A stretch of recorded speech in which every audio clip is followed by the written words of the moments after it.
Mga ka-sports, paano kung sabihin ko sa inyo na posibleng harapin ng Gilas Pilipinas ang Australia at New Zealand na wala ang kanilang pinaka-importanting big man? Oo, pinag-uusapan natin si Kai Sotto. Habang papalapit ang dalawang pinakamabigat na laban ng Gilas, isang malaking tanong ang bumabalot sa national team. Handa ba sila kahit hindi kompleto? At mas mahalaga, sino ang lalabas na nagsisimula kung tuluyang hindi makasama si Kai? Kung trip mo po ang ganitong content, paiwan follow at pa-subscribe na din. Tara po, simulan na natin.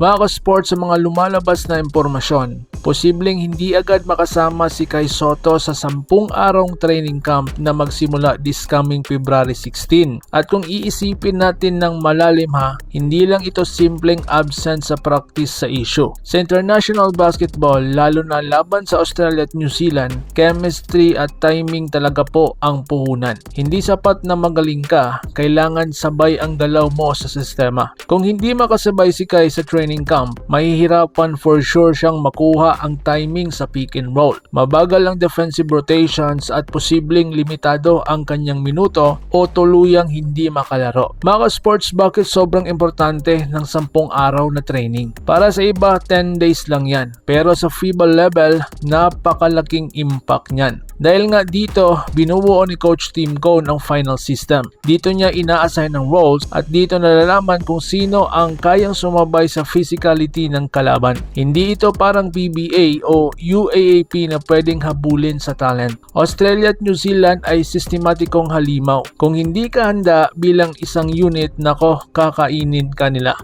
Ito po yung aking projected starting 5. Sa center, si Kai Sotto kung available. Kung makakasama, walang tanong, si Kai pa rin ang sentro. Hindi lang siya tangkad, basketball IQ, rim protection at passing ang dala niya. Sa power forward, si QMB. Kung may tahimik pero epektibong manlalaro ang Gilas, si QMB na yon. Hindi siya flashy pero sakto sa FIBA basketball. Sa small forward, si Justin Brownlee. Siya po ang puso ng kupunan. Kapag dikdikan ng laban, kay Brownlee na pupunta ang bola. Sa shooting guard, si Kevin Kiambao. May size plus shooting plus tapang. Hindi siya matitinag sa mas matatangkad na depensa. At sa point guard naman, si Dwight Ramos. Hindi maingay pero kontrolado ang laro. Ito ang klase ng guard na kailangan mong sa laban sa Oceania teams. So ngayon mga sports, kung wala si Kai, ano ang mga posibleng mangyayari? Kung tuluyang mawala si Kai, nako, mas bibilis ang Gilas, pero mas lalaki ang problema sa loob. Mas lalaki ang responsibilidad ng guard sa rebounding. Kaya hindi lang ito usapin ng pangalan,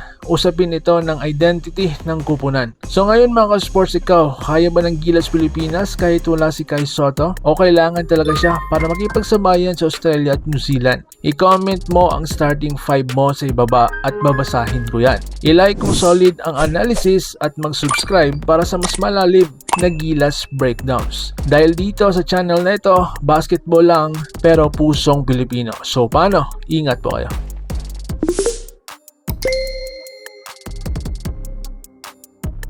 Mga ka-sports, kung hilig ninyong bumili ng mga Gilas jersey, Gilas accessories at mga gamit na pang basketball, habang nanunood po kayo sa aking mga videos, kindly check this basket on this lower part ng ating video at magpa-pop up yung ating mga items sa gilid. Mga legit po yung mga items dyan, and see to it po na makabili po kayo ahead of time kasi meron po yung mga discounts and mga promos depende po sa seller. And also, kunting suporta din as a content creator po. Salamat!